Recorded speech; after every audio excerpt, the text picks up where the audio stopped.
DRI ಅಧಿಕಾರಿಗಳು ಭರ್ಜರಿ ಭೇಟಿಯಾಡಿದ್ದಾರೆ. DRI ಅಧಿಕಾರಿಗಳಿಂದ 8.5 ಕೋಟಿ ಮೌಲ್ಯದ ಡ್ರಗ್ಸ್ ಸೀಸ್ ಮಾಡಲಾಗಿದೆ. ಮಕ್ಕಳ ಆಹಾರದ ಕಿಟ್ನಲ್ಲಿ ಡ್ರಗ್ಸ್ ಅನ್ನು ಅಡಗಿಸಿ ಸಾಗಾಟ ಮಾಡ್ತಾ ಇದ್ರು. ಡಿಆರ್ಐ ಅಧಿಕಾರಿಗಳು ಭರ್ಜರಿ ಭೇಟಿಯಾಡಿರೋದು ಬೆಂಗಳೂರಿನಲ್ಲಿ ನಡೆದಿರುವಂತಹ ಕಾರ್ಯಾಚರಣೆ ಇದು. ಈ ಕಾರ್ಯಾಚರಣೆಯಲ್ಲಿ 8.5 ಕೋಟಿ ಮೌಲ್ಯದ ಡ್ರಗ್ಸ್ ಸೀಸ್ ಮಾಡಲಾಗಿದೆ. ಮಕ್ಕಳ ಆಹಾರದ ಕಿಟ್ನಲ್ಲಿ ಡ್ರಗ್ಸ್ ಅನ್ನ ಅಡಗಿಸಿ ಸಾಗಾಟ ಮಾಡ್ತಾ ಇದ್ರು. ಮಾರಾಟ ಮಾಡೋದಕ್ಕೆ ಯತ್ನಿಸಿದ್ದಂಥ ವಿದೇಶಿ ಯುವತಿಯ ಬಂಧನ ಆಗಿದೆ. ದೆಹಲಿಯಿಂದ ಬೆಂಗಳೂರಿಗೆ ಬಂದಿದ್ದಂಥ ನೈಜೀರಿಯಾ ಯುವತಿ ನೋಡಿ, ಆ ಫೋಟೋಗಳನ್ನು ನೀವು ಗಮನಿಸ್ತಾ ಇದ್ದೀರಾ.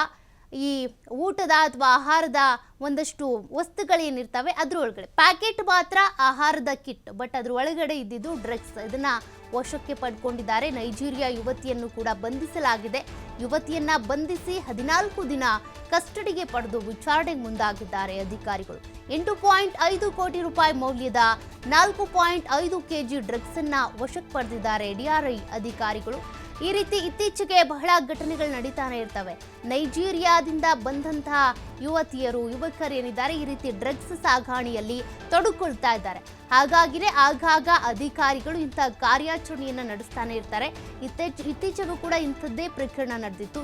ಈಗ ನೈಜೀರಿಯಾದಿಂದ ಬಂದಂತಹ ಯುವತಿ ಏನಿದ್ದಾಳೆ ಈ ರೀತಿ ಡ್ರಗ್ಸ್ ಸಾಗಾಟ ಮಾಡ್ತಾ ಇದ್ದು ಅದು ಗೊತ್ತಾಗಿದೆ. ಮಾಹಿತಿ ಗೊತ್ತಾದ ತಕ್ಷಣನೇ ಡ್ರಗ್ಸ್ ಅನ್ನ ಸೀಸ್ ಮಾಡಲಾಗಿದೆ. ಮತ್ತೆ ಯುವತಿಯನ್ನು ಕೂಡ ಬಂಧಿಸಿ ಕಸ್ಟಡಿಗೆ ಪಡ್ಕೊಂಡಿದ್ದಾರೆ 14 ದಿನಗಳ ಕಾಲ. ಆ ಒಂದು ಸಂದರ್ಭದಲ್ಲಿ ತನಿಖೆ ನಡೆದ ನಂತರ ಇನ್ನು ಈಕೆ ಜೊತೆಗೆ ಯಾರ್ಯಾರಿದ್ದಾರೆ, ಎಲ್ಲಿಂದ ಬಂದಿದ್ದಾರೆ, ಎಷ್ಟು ದಿನಗಳಿಂದ ಈ ಒಂದು ಡ್ರಗ್ಸ್ ಸಾಗಾಟ ನಡೀತಾ ಇತ್ತು ಅದೆಲ್ಲದ್ರ ಬಗ್ಗೆ ಕೂಡ ಮಾಹಿತಿ ಕಲೆ ಹಾಕ್ತಾರೆ.